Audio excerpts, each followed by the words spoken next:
Welcome to the Three Down Nation podcast. I'm Justin Dunk, joined by JC Abbott. Today, we're discussing Jeff Reinebold calling out Ticats star linebacker Simoni Lawrence.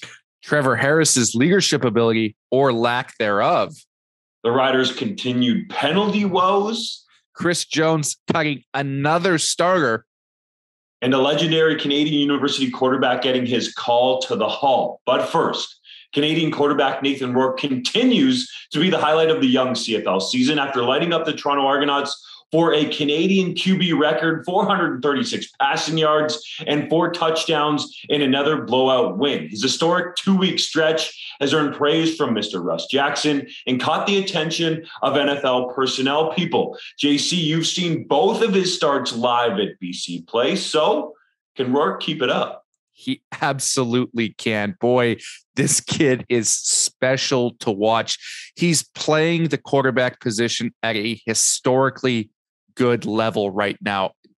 Look at his completion percentage. He's almost in the 90s through 2 games. That's unheard of at any level of football, let alone the professional one. He's super impressive. And I said this to someone earlier this week. There are system quarterbacks, and I think coming into his CFL career, some assumed Nathan Rourke might be a system quarterback. He's not. He's a system elevating quarterback. He's so perfectly suited for what offensive coordinator Jordan Maximic is doing in BC. It's so tailored to him that he's made that offense through 2 games almost unstoppable. It's like there isn't even a defense on the field.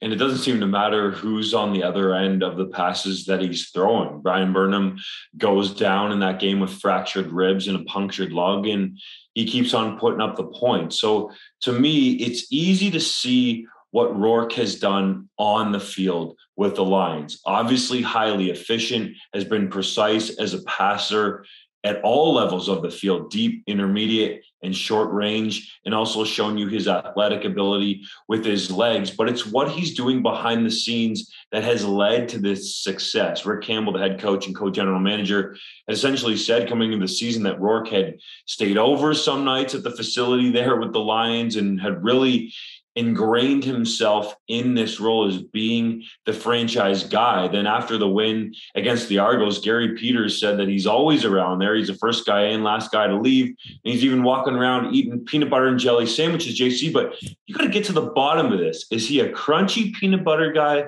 or a smooth peanut butter guy? And what kind of jelly is in those PB&Js? Because it seems to be the secret to his success. I'm sure it is. I don't know that for sure, but it's not hard to believe he's spending nights at the facility because, believe it or not, Nathan Rourke, who is currently the best quarterback in the CFL as it stands right now through 3 weeks, who is potentially the greatest hope for the future of Canadian quarterbacking, is living at home with his parents right now. The whole family moved out to Vancouver. He's in the parents' basement. I'm pretty sure he has to borrow the family minivan to go to work. I mean, as a guy who's about the same age as Nathan Rourke, also recently graduated, also in my parents' basement, unfortunately, right now, I can relate to the struggles of the Vancouver housing market. I'm sure many can as well.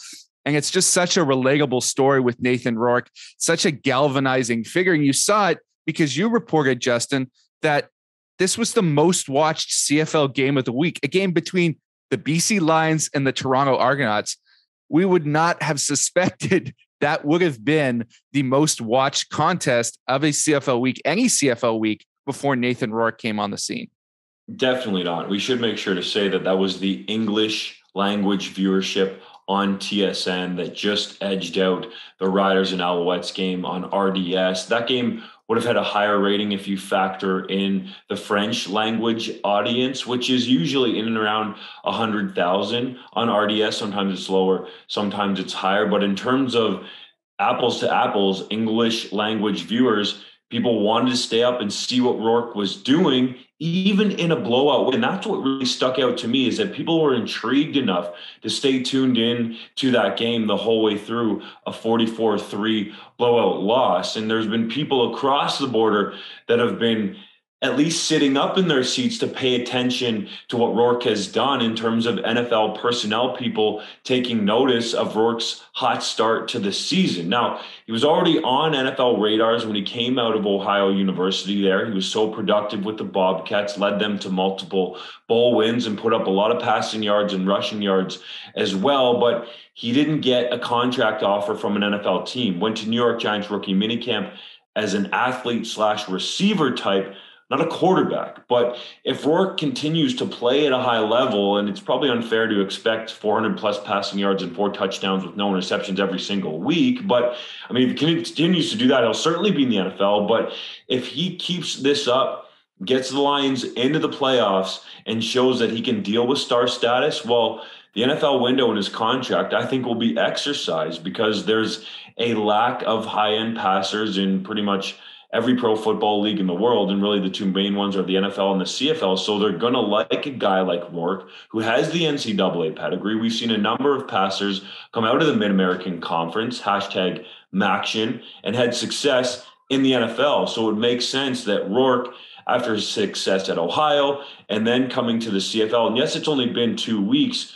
but it's been one of the best 2-week stretches in CFL history, bar none. I don't care what it says on his passport, Canadian, American, alien, or otherwise. He's on another level. So that's why NFL personnel people are paying attention. They're going to closely monitor how he does throughout the long CFL season. Yes, he has 16 games left, but if he continues to stack game tape like this, there's going to be a number of NFL teams calling in the offseason.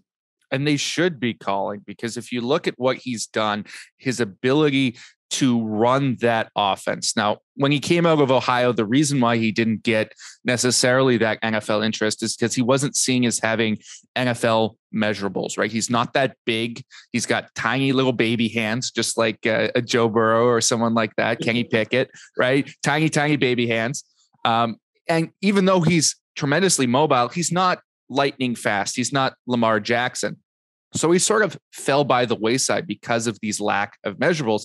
And I don't think NFL teams are going to look at him now and say, oh my God, this is our starting quarterback, the way they did Warren Moon back in the day, right? He's still not a guy you're going to stick out and expect to throw 90-yard bombs. But the efficiency with which he's running this offense right now, you look at some of the best backups in the NFL, guys who've had tremendous success when they've been thrust into starting roles. I think of guys like Case Keenum and Gardner Minshew. Absolutely, Nathan Rourke can do that and do it arguably at a higher level than those guys did. I think he's a guy who can win you games at any level when he's on the field because of how efficient he is. And for NFL teams, that's tremendously valuable. Yeah, aside from the athletic measurables and the hand measurements that you alluded to, Rourke's a gamer. And that ultimately is what matters in any pro football league in the world. And I would not necessarily compare him to, but point out Duck Hodges, who started a handful of games in the NFL, was a bit of a circumstantial thing, came to the CFL, and it didn't work out for him. And now he's probably off duck calling or doing whatever he likes to do in the bushes. And Rourke was a guy that had a lot of success in the NCAA and has come to the CFL, learned the game for a year behind Michael Riley, clearly took a bunch of notes and has put that into action for 2 starts. Now, 2 starts does not an entire season make, but still, it's a historically high level that he's played at these first 2 games, and we'll see how he keeps it going. Big-time test, going to Ottawa against a Red Blacks team that played the 2-time defending Grey Cup champion Winnipeg Blue Bombers very close in a home-and-home set to start the season. And oh, by the way, the Red Blacks are coming off a bye week as well, and they'll be at home on Thursday Night Football. So if Rourke continues to pass these tests, then you know the NFL is going to come calling. But right now, it's clear Rourke is drawing attention from coast to coast in our country. It's a great story, and it really shows the importance of Canadian JC in the CFL, even though Randy Ambrosie and some of his cronies want to get rid of the ratio, because dare I say, if Brandon Bridge hadn't pushed that rule along, where it's gotten to the point now where a guy like Rourke actually starts towards those 7 Canadians that you need to have on your game day roster, because that wasn't the case just a few years ago, then Rourke might not have gotten this opportunity. But full credit to Neil McAvoy and Rick Campbell for having the cojones to go with Rourke and believing in him based on what they saw from him behind the scenes, because it looks like it could pay off in a big way. Absolutely. And it's worth remembering Nathan Rourke did not come out of college as the number one pick in the CFL draft, right? He's a second round selection, 15th overall. That's pretty incredible given what he's showing right now as a starting quarterback. And it shows the bias, man. I hate to harp on it, but it's the truth. American personnel men and coaches in this league need to understand that Canadians at the quarterback position, specifically in this instance, can play the game at a high level if given a similar opportunity than all of the Americans that we see come up here year after year and flame out. Everybody wants to point to Johnny Manziel, but the most recent example is Cardale Jones. Former Ohio State University star, led the Buckeyes to a national championship down there, was in the NFL for a little while, didn't carve out a long career there, couldn't even get through a training camp with the Edmonton Elks, and Trey Ford, who was a first-round pick like Rourke should have been in his draft year, beats him out for the backup job. So to me, we're seeing this slowly turn, very, very slowly, but the bias needs to be removed. Canadian quarterbacks can ball. Let's have them at least get the same opportunity. I don't want to say it should be given, but it needs to be fair, especially in this day and age that we live in. And we should move on, but the last thing I want to say is perhaps this is a message to CFL teams to reevaluate how they're scouting the quarterback position right now, because I think we are at a historic dearth of talent, quarterbacking talent in the CFL right now. This has been a league that's been known for having quarterbacks that have exceeded expectations, have elevated the level of play around them. We haven't seen that the last few years, except for Nathan Rourke now. And he wasn't a guy who was necessarily highly coveted as the next face of the franchise based on his draft position. There are other guys like him out there, regardless of passport, right? American or Canadian, who can run systems as efficiently and effectively as he does, but maybe don't have that top end cannon of an arm. Perhaps we should be looking at more of those guys in order to pump up the offenses going forward in the CFL. Now, the wheels fell off the Saskatchewan Roughriders in week 3, losing 37-13 to the Montreal Alouettes. While quarterback Cody Fajardo blamed injuries and a short week for the loss, outside voices thought differently, as former CFL coach Jeff Reinebold called out the Riders for penalty troubles, saying, quote, "They are going to be watching someone else play the Grey Cup in their building. Who is more right?" Ooh, well, I got to go with Reinebold here, to be honest, because those penalty woes have been consistent through the first 3 games for the Rough Riders. And yes, they still won the first 2, but at key times, especially if you get into another West final with, let's say possibly the Winnipeg Blue Bombers, you can't afford to have those types of penalties and then expect to win the ball game. You're going to have to battle against a lot of adversity to get it done. So they need to fix it. Is it a major issue? Not necessarily, because they are still 2-1. I think there was a lot stacked against the Riders in that short week, and Fajardo had a brace on. He said his knee was a little banged up, and he's of course going to play through it, but that could have been a factor as well. And the scoreline was a little inflated in my mind when you get some of those turnovers piling up and the points happen quickly off of them. And it just was not an ideal situation for Saskatchewan to go from a physical game in Edmonton where they needed to win it in the last 5 minutes. Fajardo spinning away from that Chris Jones blitz and hitting Mitch Picton for what would be the game-winning touchdown, to traveling home, short week. They didn't have one real practice really to prep for Montreal. And then you go to Montreal, who was upset after an 0-2 start and probably had a bunch of fuel charged up when they saw that Trevor Harris was going to be the guy at quarterback, because he's more consistent there. And then you got Gary Stern chirping on Twitter, and, it makes for great headlines, but I just think everything was going against the Riders in that situation. So they're not as bad as they were in Montreal. Are they as good as they looked in that 2-0 start, and especially how well they played against Hamilton? Is probably somewhere in the middle, but this week for the Riders is very key in terms of their mental makeup and character. We're going to find out what these dudes are made of when they step on the field in that rematch against Montreal. let's just put these discipline issues in perspective, because I've got the numbers in front of me here. 34 penalties over 3 games for 325 yards. That's an insane. They were over 100 yards, and I think all 3 games. That's basically what you can expect as an offense against the BC Lions at the most right now. So that is a significant number that has to change. And as Jeff Reinebold pointed out, Craig Dickinson has talked about this extensively, and the locker room doesn't seem to be listening. So someone has to step up to the plate and be a leader here. But that's for the me, key part to me is you need to have guys that are going to police themselves, or as a coach with Dickinson, you're going to have to show these guys that they're going to lose the one thing that is so critical to their careers, playing time, if you keep taking these stupid penalties. Now, I get it if it's a primetime player, and the Moncrief ejection is probably a one-off because he's usually a pretty chill dude. So I think something must have happened there against the Elks to really set him off. But Dickinson might have to make an example of somebody, because if these penalty woes continue, the pressure is going to crank up on Dickinson, and especially if the penalty woes happen to keep them out of a Grey Cup, then there's going to be talk about Dickinson and how he did not deal with that issue during the regular season. Mm-hmm, absolutely.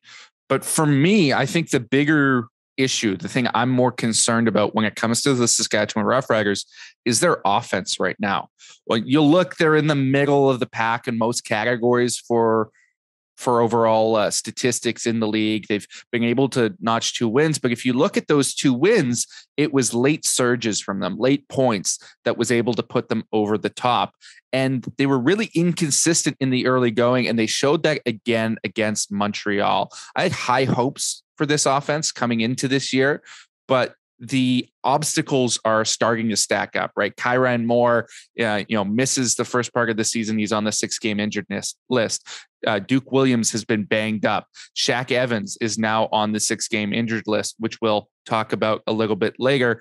And you're missing your starting center in Dan Clark, which had a devastating impact against the Alouettes. 8 sacks given up by that offensive line as they were starting rookie Logan Bandy in the middle. It's going to be a huge challenge for them to sort out those issues and be able to be more consistent and put up points earlier in games and throughout football games in order to get more wins on the board. And I think some of the blame here, in my opinion, has to go a little bit to Jason Moss, the offensive coordinator. I haven't loved the way he's run that scheme this year so far. I think they need to get Keon Schaefer-Baker more involved in more creative ways, because he's such a dynamic weapon, such an athlete, and he hasn't been utilized as such, in my opinion. With that many injuries in the receiving core, that has to change going forward. Agreed. Schaefer-Baker needs to see more footballs, and perhaps Evans being out of the lineup opens that up. It's kind of difficult when you have Duke Williams and Shaq Evans, 2 high-end guys, to spread the ball around a ton when you want to feature them and have a bunch of targets. And we know Moss loves Williams, goes back to their days together in Edmonton. So I would look for Schaefer-Baker to step up in terms of getting more targets with Evans out of the lineup. And you're right in the sense that the Riders need to get the penalty situation figured out and under control pretty quickly. Otherwise, it's going to start costing them wins. And in this West Division that looks ultra competitive, you have multiple teams that are currently undefeated. You're going to want to try to get some of that home field advantage if you legitimately think you have a shot to get to the Grey Cup game at Mosaic Stadium. And the Rough Riders should. They have a stout defense. Jason Shivers has been great in terms of coordinating everything on that side of the football. Special teams has been solid, but the offense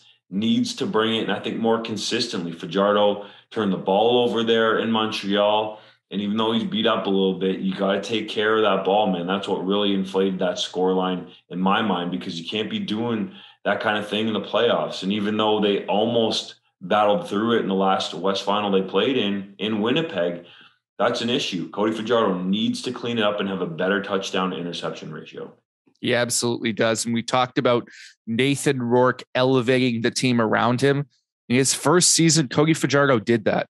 I haven't seen it since, and that needs to change for the Riders to be successful. Yes, sir.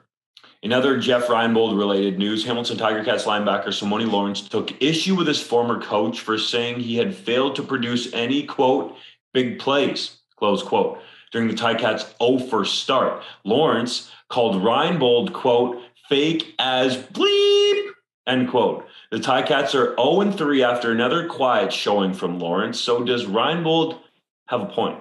I think he absolutely does. And it's not just Simoni Lawrence. He called out some other guys on that Hamilton defense, veteran guys like Dylan Wynn and Micah Johnson, who have not been producing those big plays either. But right now, Simoni Lawrence sticks out like a sore thumb because we know just how impactful he can be when he's on. One of the best defensive players in the league. And he's not done much except, a controversial hit this season, right? There's no sacks, no interceptions, no forced fumbles, nothing of that nature, which is usually his bread and butter, right? He's maybe not at the top in terms of tackles, but he's always at the top when it comes to defensive playmaking. And he's been not only not able to do that in games. I watched that Hamilton game. I couldn't have told you if Simoni Lawrence was on the field. He was a non-factor. He's completely disappeared. He needs to step up his game. Absolutely. I'm sure Simoni Lawrence doesn't want to hear this, right? He did not react well, in my opinion, to Jeff Reinebold's comments. And he started bringing up old tweets of Reinebold, praising him for success in years past. I don't care about that, Simoni. This is a what have you done for me lately sport. And right now you haven't done much and your team is suffering. So step it up and get back to the tremendous player we know you can be. First of all, it was surprising to see Lawrence shoot back on a game day. We got to remember, that's when that tweet happened, right? It was before they kicked off against the Blue Bombers in Winnipeg in a Grey Cup rematch. So I thought he might save it and wait and keep his focus on the game. That didn't happen, perhaps impacted where his focus was. I think on the other side of this, though, teams are game planning against Lawrence. And you talk to some people around the league who have watched the game film. There haven't necessarily been a ton of plays that have come the way of Lawrence and been right in his face. Is he a great defender that should be making plays away from the ball when it's gone away from him? Yes, I would totally agree. Does he have eye-popping stats that have had him in the conversation for most outstanding defensive player in the past through 3 games? No, but I also don't think he's played horribly. And overall, that unit in Hamilton, the defense in particular, is not the reason that they're 0-3. It's Dane Evans turning the football over 9 freaking times, JC. We've talked about it on the podcast. 6 interceptions now, 3 lost fumbles. That's the issue. The defense has been put in some difficult positions. And in my mind, really, the key cause to the 0-3 start is Evans turning it over. I know some of those interceptions have bounced off receivers' hands and they should have been caught, and those guys got to help them out. But that, to me, is the main issue. And then the secondary one is the offensive line. The defense is not the issue in Hamilton. The special teams definitely need to be better as well. And they got to find a way to protect Evans better. And even if Evans is under pressure, he's got to take care of that ball better. Or at some point here, the Ticats, if they go 0-4, 0-5, 0-6, like if they keep losing here and it goes back to 2017 and the Ticats end up 0-8, what happened then? Zach Caleros was benched, making over $500,000 in favor of Jeremiah Masoli, who is now the franchise quarterback in Ottawa. And there's going to be a lot of scrutiny on that decision to move away from Masoli and go from Evans if Evans doesn't start to take care of the football. You're absolutely right, Dunk. The offense is the issue there. I'm really intrigued to see how soon that hook gets pulled out for Evans, because I think it's creeping up. Now, I don't have a tremendous amount of faith in the fact that Matthew Schultz is the next guy. I know there are some around the league who like him. I don't see him as a potential franchise guy, but I am really intrigued by their third guy on the depth chart, Jamie Newman out of Wake Forest. This is a guy who, entering into what would have been his senior year of college, was getting first round NFL draft hype. coming out of Wake Forest, transferred to Georgia, then decided to sit out the year because of the COVID pandemic, thinking his draft stock would be unaffected. It was a terrible gamble. Someone gave him bad advice. He went undrafted and couldn't catch on in the NFL, but has all the talent in the world. I wonder if Evans struggles and then Schultz doesn't necessarily step up. If we see Newman by the end of the year, and he's another one of these young quarterbacks that is potentially the next guy in the CFL.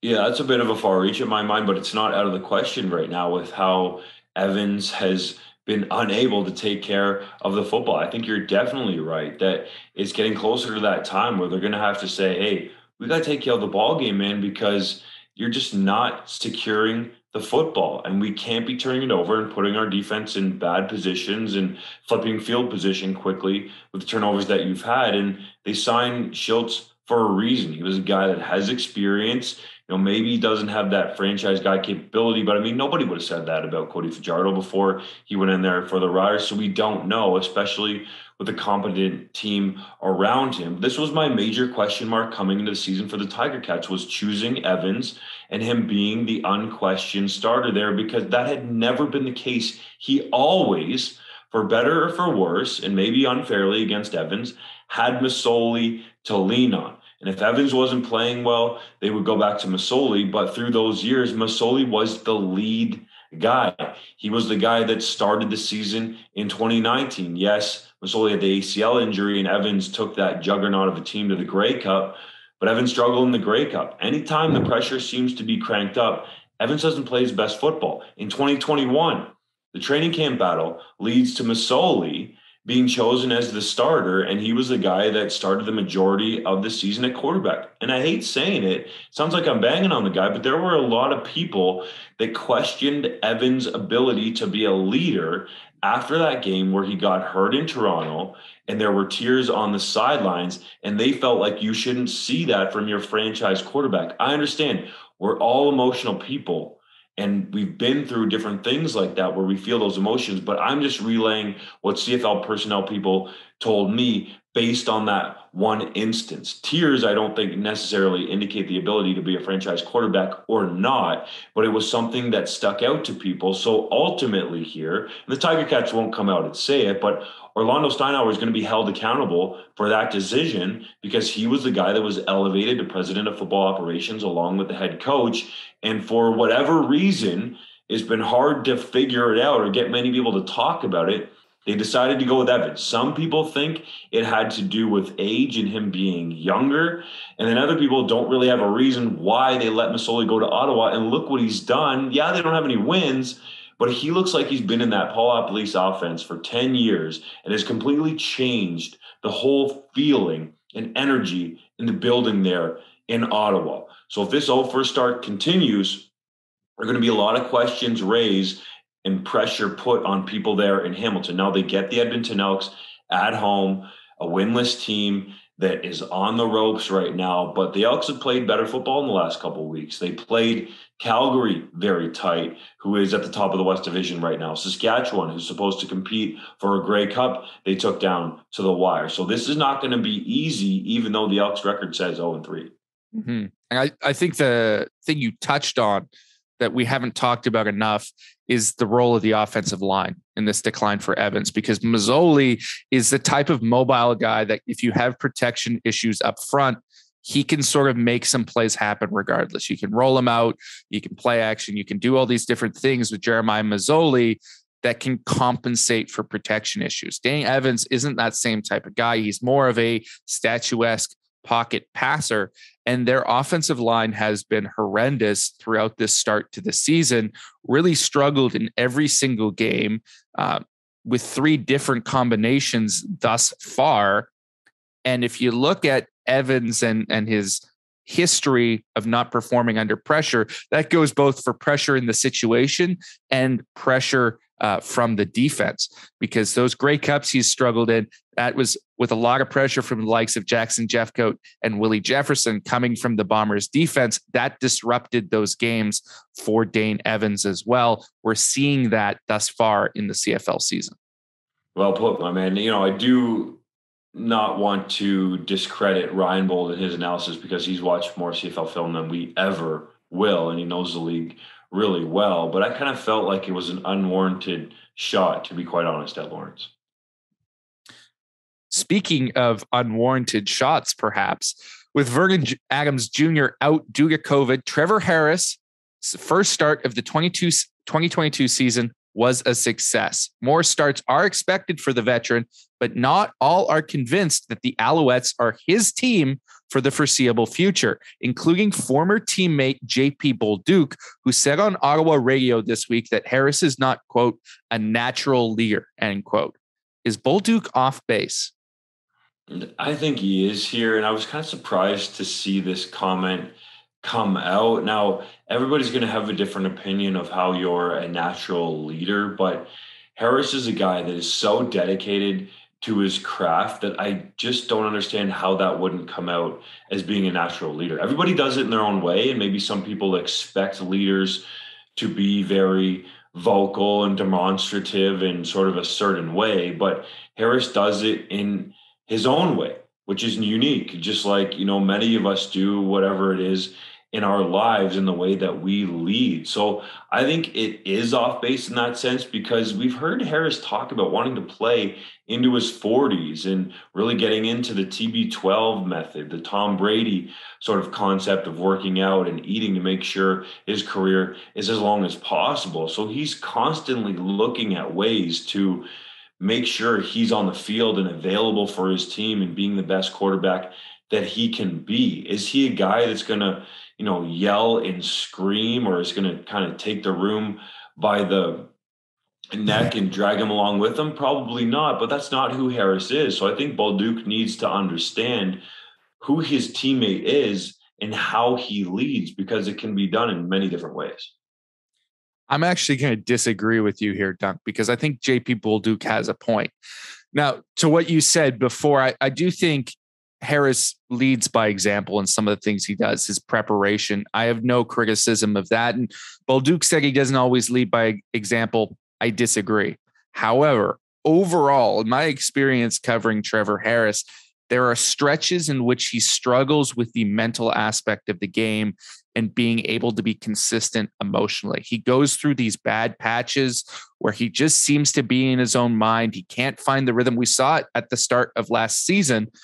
He's just down in the dumps and he's not carrying himself the right way. To me, that's not something that a true natural leader does. Now, it may not be as obvious as Vernon Adams Jr. going out on Twitter and, criticizing his team or having an outburst like that, but it's still something that people see in a locker room when your quarterback's struggling to handle his own emotions and can't get out of his own way. That's difficult to follow, right? You don't have necessarily the trust in the guy leading you if you think he's going to be defeated between his own ears. And I've seen that from Harris over the years. So I think Bolduc has a point. And at some point, if that happens again in Montreal for Harris, if he goes through a bad stretch, I mean, his own teammate right now, Armando Sewell, said last year, if you hit him, he can't recover. Well, if that happens again, he gets in that bad place and starts to struggle. That's the opportunity where Vernon Adams Jr. can come back in, because we've seen it have a terrible effect on Harris's performance over the last few years. Yeah, it's certainly a possibility. And man, we can disagree. We need more of that, more drama to drive some listenership on the podcast, JC. So let me have it, buddy. But I can see a scenario where, Adam Jr. gets back in there if Harris goes through a bit of a lull, but it's very clear that Danny Machocha, the GM there, wants Harris to be the quarterback of that team. I think that's why the hook was pulled so quickly on Adams Jr. in Toronto, and people are entitled to their opinions here also. Bolduc has been in the locker room with Harris, and this is how he feels. So rightfully so, and I think it's great. We're kind of seeing it more and more really this season, where people are opening up and giving us their honest assessments of what's going on, whether that's Gary Stern on Twitter or saying that they're going to kill the Argos, or Jeff Reinebold. People might think that they're getting lit up by him, but I think it's some honest criticism. Like, that is what drives so much of the interest in the NFL, especially, is honest talk and being open about what's going on. And I think Bolduc here doesn't say anything that is outlandish. He's just giving you his opinion from being in the locker room with Harris. Exactly. And he put plenty of caveats on it. He praised Harris for his performance in that game, which I think rightfully so. Harris looked tremendous in that contest against Saskatchewan. And he said if he continues to play like that, it's going to look like a genius move from Danny Machocha to bring him in for a steal of a contract to essentially be a starting quarterback at half the price of most of the top end starters in this league. And all of that is true, but we need to have more people speak their mind in this league because we sort of languish in obscurity sometimes when we have these comments, not to put locker room bulletin board material out there for other teams. We need this excitement. We need some showmanship, whether it's from analysts, now retired players like JP Bolduc and Jeff Reinebold, or current players. When those things happen, it drives excitement and attention to the league. And to your point, that's exactly what the CFL needs. The Toronto Argonauts could use that to fill seats, but we're talking about the Argos for a different reason because they're ignoring traditional wisdom and will not burn the game film from their 44-3 loss to the BC Lions, with quarterback McLeod Bethel-Thompson going so far as to say the loss would be, quote, awesome, end quote, for his team. Is that the right mentality to have? It's a bit of a head-scratching quote in terms of what he actually said, saying that this blowout loss was going to be tremendous for the football team. But if you saw him actually make the comments, I wouldn't want to be within 100 yards of where McLeod Bethel-Thompson was standing after that game because he looked angry, like furiously angry. I think he's fired up, and I think he has a point where you can't move on from something like this. You have to stare at yourself in the mirror and determine what contributed to it. You can't just say it was an abomination and move on. You need to determine, especially early in the season, what it is you have to fix, whether that's yourself as an offense, McLeod Bethel-Thompson personally, or whether it's from a coaching perspective, a scheme perspective, whatever it is. You need to make that evaluation after a loss like that, and burning the game film doesn't help you this early in the season. So I agree with McBeth. I maybe don't agree with his specific wording. I thought that was a little bit strange, but I agree with his sentiment. And it was interesting for me to see the sort of contrast between him and Ryan Dinwiddie in their post-game addresses to the media, because Dinwiddie's been known to be sort of a fiery guy at practice with his team. He was pretty subdued after this loss, whereas Bethel-Thompson looked pretty fired up to me. Yeah, I like the mentality from Macbeth because it shows that he's about getting better. And if you forget what just happened, well, I don't know how you're going to improve for the future. So I like that mentality, but the Argos are a bit of a enigma right now because I think some people thought they would play better to start the season. They got a fortunate win when David Cote missed that short chip shot field goal to gift Toronto a win on the season. And they go out to BC and get shellacked. And this was a team that had an extra week to prepare for kicking off their season. They didn't start until week 2. And a lot of people felt like they would be right there in the East Division contending to be in top spot going into the playoffs. Now, fortunately, it's not as if any East Division team has stacked up some wins to start the season, and that's still well within reach. But this group overall has to play better, and especially on offense. Like McLeod Bethel-Thompson has some guys back there that he has a rapport with, Tavares Daniels to be one of them. And they add Brandon Banks to the mix, and you saw, okay, they're going to be more explosive. And oh, by the way, Andrew Harris running the football, so your play action game could be even more potent. But it just hasn't happened in Toronto yet. It hasn't meshed. It hasn't clicked. And Bethel-Thompson, in all honesty, has made some horrific reads as well. So he needs to perform better and get better from the game tape. And the Argos as a whole do. Otherwise, they're going to get run out of that competitive East Division, potentially by a crossover team in the West. Mm-hmm. I was not high on the Toronto Argonauts entering this season. They added some very big name pieces, but they're all older players. And sometimes that's a struggle. I think we're seeing that now. I also got some flack on this podcast a few weeks ago for my criticism of McLeod Bethel-Thompson, calling him the Andy Dalton of the CFL and just fine. And I think I stand by those comments through their first 2 games of the season, right? He's made some bad throws, some bad reads. But if you look at the stats, right, McLeod Bethel-Thompson looks pretty good, right? He looks fine. He's 70% completion percentage, enough yards, more touchdowns than interceptions, yada, yada, yada. And it's done nothing for his football team. They've looked terrible in both their games, even though his stats look competent. And I think that's the problem with McLeod Bethel-Thompson as a starter, in my opinion, is he just doesn't elevate the guys around him. He's competent. He's fine. He's good at what he does, but he's not necessarily going to be a guy who drives you to victory when the rest of your team doesn't step up. Yeah, and you kind of alluded to this. Stats don't necessarily equal wins, and we've seen it from a guy like Bo Levi Mitchell in Calgary, who has helped, some people might say led, the Stampeders to a 3-0 start, even though he wasn't playing his best football for, decent chunks of those games. I guess week 3 notwithstanding, because that was a pretty complete effort from Mitchell. Whereas Bethel-Thompson, that's the next evolution for him, is learning to win when you're not necessarily playing your best and don't make those stupid throws that either lead to turnovers of the offense coming off the field. I really think in Toronto, I see a lack of an undisputed leader. And we know what Andrew Harris meant to Winnipeg in that locker room. We've all seen his hype sentences, I guess, let's say, that came from the locker room. I got your back. I got your back. Right. He's all hyped up with that team, but it's a new city for him. It's new surroundings. He's not necessarily going to come in and be that guy right away in Toronto. So you'd like to see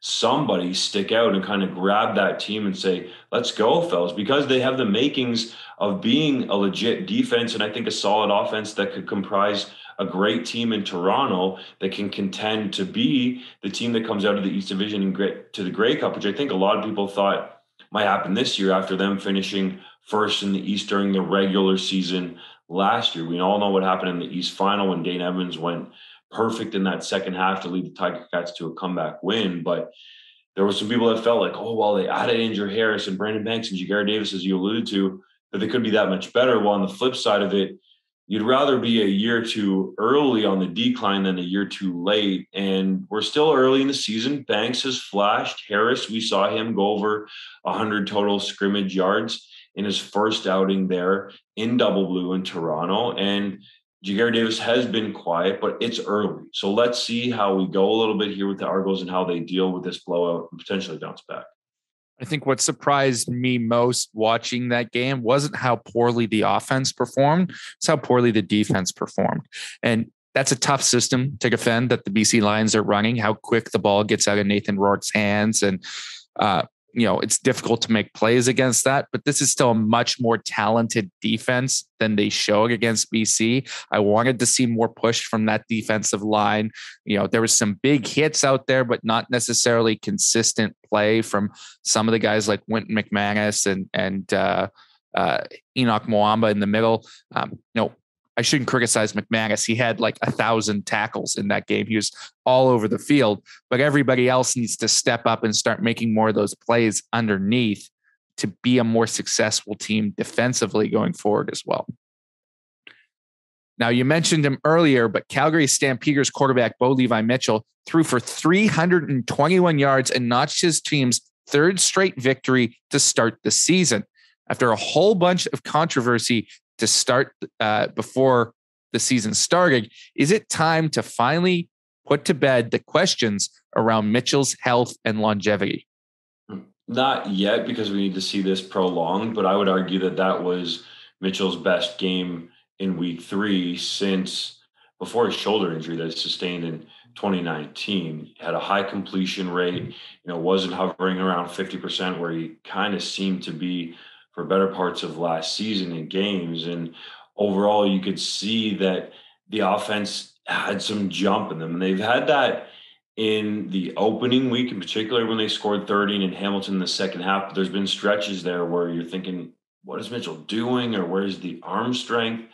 But it seems like he's putting it together here and he's gaining confidence. He's back to talking smack a little bit. And, he mentioned he didn't want to give the finger to anybody after that comeback in Hamilton and proving the doubters wrong. And it's great for the league when Mitchell's going well. And we got to see here, though, if he can put the whole season together, just because he's missed parts of the last two CFL seasons with significant injuries that really weren't necessarily his fault from dumb decisions or anything like that, just unfortunate circumstances with the shoulder and then the broken leg. So in my mind, let's see if he can continue to do what he's shown in the past that he can. And maybe he's finding this new style of Mitchell playing quarterback. Everybody wants to talk about that Bo Levi Mitchell that we know from the past, two-time CFL MLP, two-time Grey Cup champion, the gunslinger, throwing the ball all over the field. Well, that arm strength ain't coming back tomorrow, okay? It's probably gone for good, but he's so savvy. He knows the defenses so well,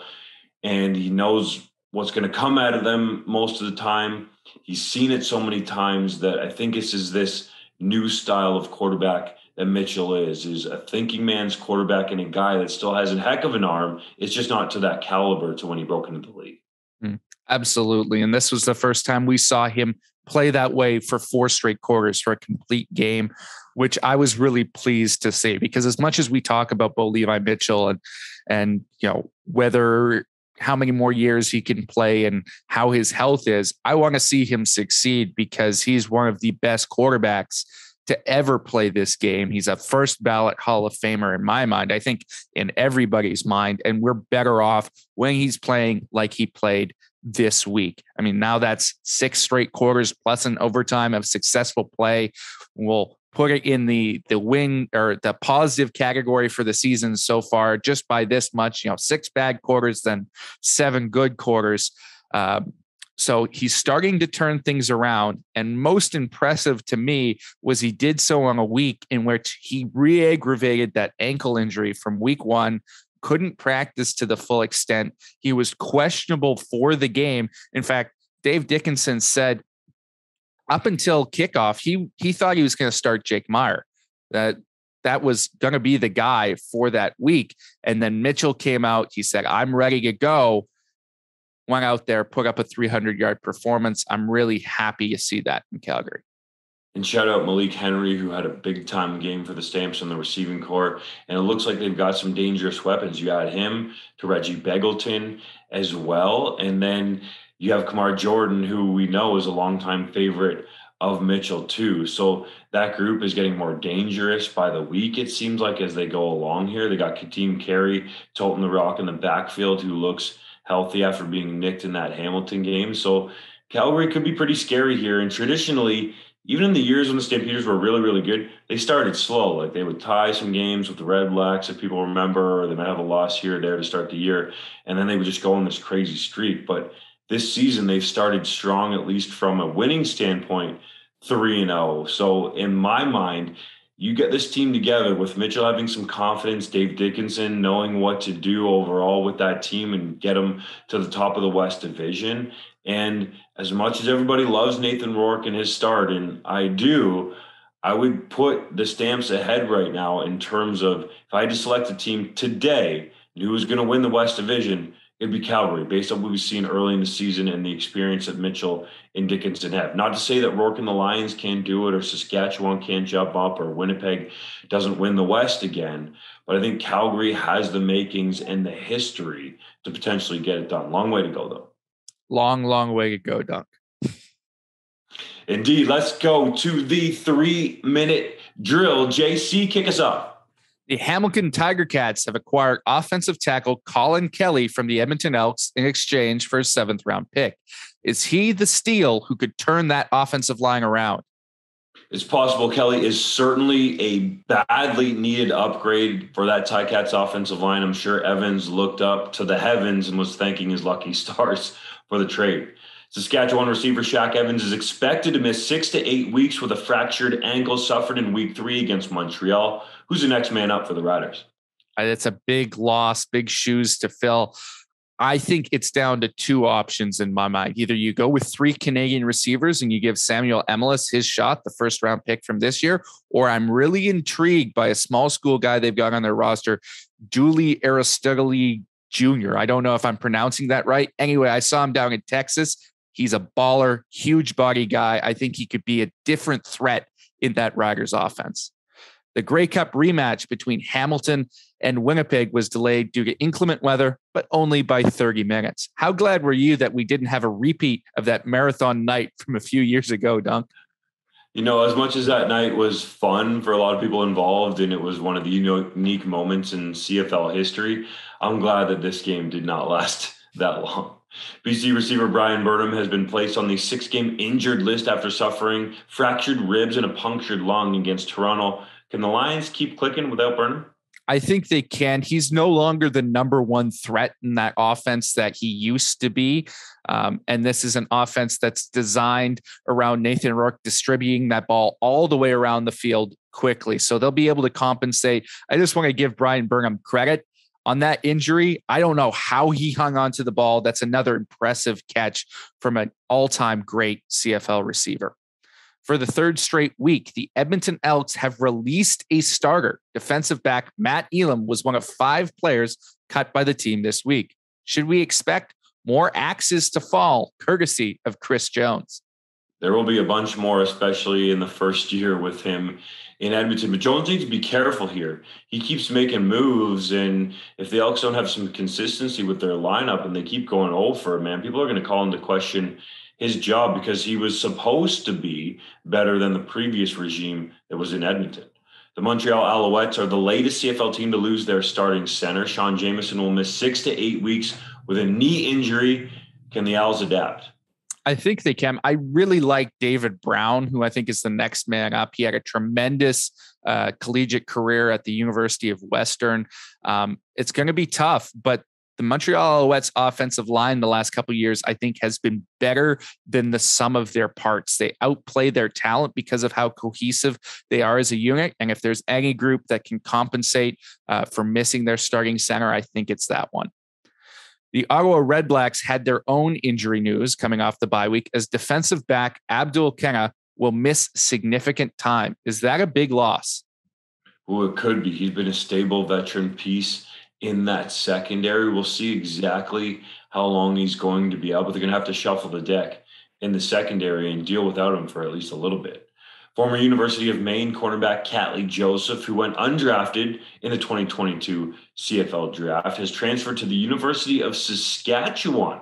Can he be an impact player with the Huskies? I think he can be. Now, Catley Joseph didn't have the best measurables at his pro day, but he was coming off an injured season. He showed he could be an elite quarterback at the SCS level, was very successful early in his career. I think he can translate that to success at Saskatchewan. And they also added another transfer who started his career at Maine, then went to UBC, and Ted Kabongo, the running back. He's a big body. That could be a new element in that running game now that Adam Mackart is gone. Former University of Calgary quarterback Andrew Buckley has been inducted into the Canada West Hall of Fame. Did he walk so that Nathan Rourke could run? Man, he kind of kept it going. We got to go all the way back, obviously, to Mr. Russ Jackson. But there's been a few guys over the years that have pushed it forward, and Buckley was certainly one of those. And with that, that's it for the latest episode of the 3 Down Nation podcast. Be sure to tune in next week when we're back at it.